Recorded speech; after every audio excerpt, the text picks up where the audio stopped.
Écoutez, nous n'avons pas boycotté, nous sommes des avocats et nous contribuons à l'œuvre de la justice. Ce que je peux vous dire, c'est que ce dossier ne méritait aucun boycott parce que nous avons entendu en tant qu'avocats, nous avons vu en tant que praticiens du droit des dossiers vides. Ce dossier n'était pas vide, il était ridicule. Et donc nous étions totalement à l'aise. Mais notre problème n'est pas là. Notre problème, c'est qu'aujourd'hui, ce n'est pas la justice seulement du Sénégal qui est attaquée. Je pense que quand la démocratie est malade, c'est la justice qui vient à son secours.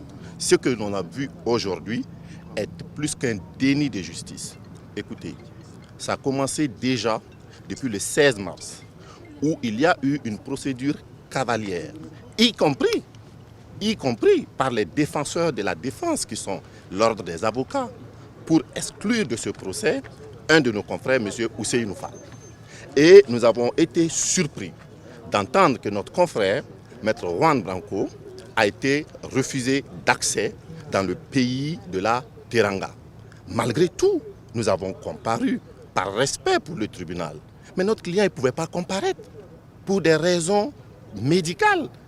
Mais le tribunal aujourd'hui est allé jusqu'à refuser d'entendre pourquoi notre client n'est pas là. Et à partir de ce moment, nous avons compris qu'il ne s'agissait pas en fait d'ouvrir la justice pour M. Ousmane Sonko. Il s'agissait tout simplement d'utiliser la justice pour sanctionner M. Ousmane Sonko et en tirer d'autres avantages. À partir de ce moment, en tant qu'avocat, vous comprenez bien que nous ne pouvons en aucun cas nous solidariser de pareilles forfaitures.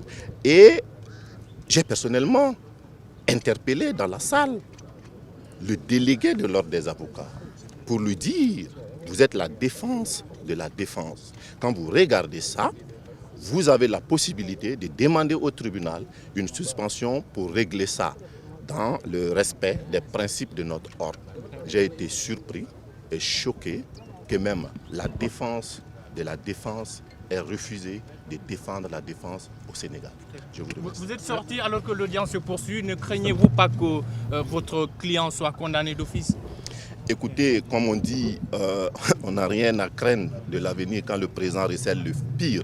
Lorsque des juges refusent de savoir pourquoi quelqu'un ne comparaît pas, évidemment qu'on n'est pas dans une justice. Dans une justice moyenne, forcément, on va sauver les apparences. Et quand on n'est pas prêt à sauver même les apparences, on sait ce qui va se passer. Nous, notre rôle en tant qu'avocats, c'est de contribuer à l'œuvre de la justice. Nous ne sommes pas là pour être complices à la destruction de la justice. La marche à suivre dans les prochains jours. Oui, maître, allez-y. Comment est-ce que vous qualifiez donc ce procès qui est en train de se tenir? Est-ce un procès selon vous? D'abord, je veux faire une déclaration.